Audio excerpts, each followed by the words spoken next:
Êtes-vous confortablement installé? Êtes-vous prêt? Car c'est l'heure de Madame Gemme. L'heure où Madame Gemme raconte. Cette semaine, Madame Gemme vous emmène en Afrique avec un conte intitulé Banta et la tortue qui chante. Banta était le chasseur le plus redoutable de la savane. Lorsqu'un animal passait à portée de sa lance, il pouvait se considérer comme mort, dépouillé et déjà rôti. D'ailleurs, Banta ignorait complètement l'ancienne croyance selon laquelle un homme qui tue une femelle enceinte ou accompagné de son petit devra périr lui-même sans descendance. Banta était déjà père de 3 beaux enfants. Chaque soir, il rentrait chez lui chargé de gibier, portant autour de son cou des renards, des écureuils. Dans des sacs attachés à sa ceinture, il avait en plus des lièvres et des pigeons et il tirait en plus par les pieds un zèbre ou une antilope. En réalité, c'était plus le plaisir de tuer qui motivait Banta que celui de nourrir sa famille. Il aimait aussi se vanter et nul ne pouvait le faire taire lorsqu'il se lançait dans le récit de ses carnages. Un jour, les animaux de la brousse se réunissent sous un manguier pour tenir conseil. Il est temps de réagir et de mettre hors d'état de nuire cet exterminateur avant que tous ne succombent. Mais voilà que tous les animaux réunis sont malades. Le serpent prend la parole. Moi aussi j'ai attrapé froid. Quant au charognard, il aura sans doute mangé de la viande trop fraîche.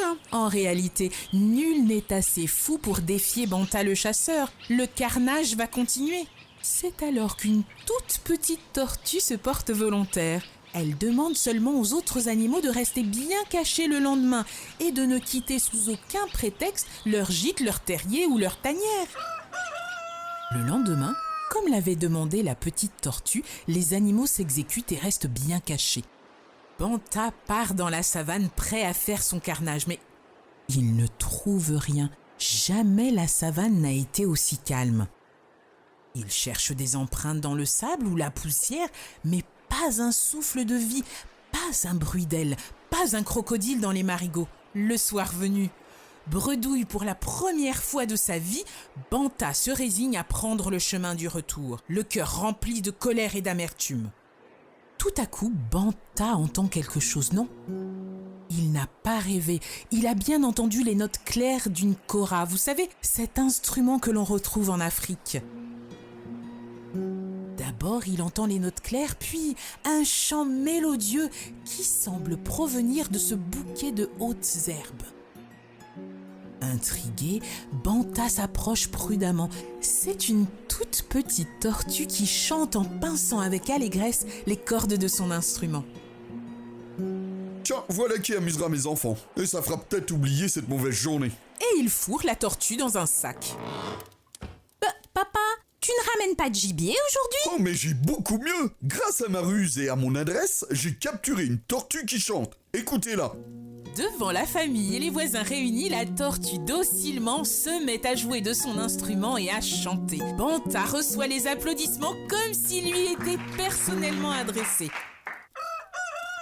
Le lendemain, il se présente au palais du roi et demande audience. Sire, j'ai dressé cette petite tortue à chanter juste pour vous. Reviens ce soir, elle chantera devant la cour. Voici la cour rassemblée. Banta tient dans ses mains la tortue prodigieuse et avec un sourire de triomphe, il l'installe sur un tabouret et pose sa kora devant elle. Vas-y, chante. Mais la tortue reste muette. Allez, chante. La tortue ne bouge pas d'un pouce. Bon, alors, tu vas chanter, oui? À ce moment-là, lentement, la tortue rétracte sa tête et ses pattes dans sa carapace. Le roi n'apprécie guère que l'on se moque de lui. Il ordonne l'exécution du fanfaron. Honte à toi, Benta! Tu seras condamné pour cela! Une potence est dressée sur le champ. Voici Benta à son tour pris au collet. Il meurt.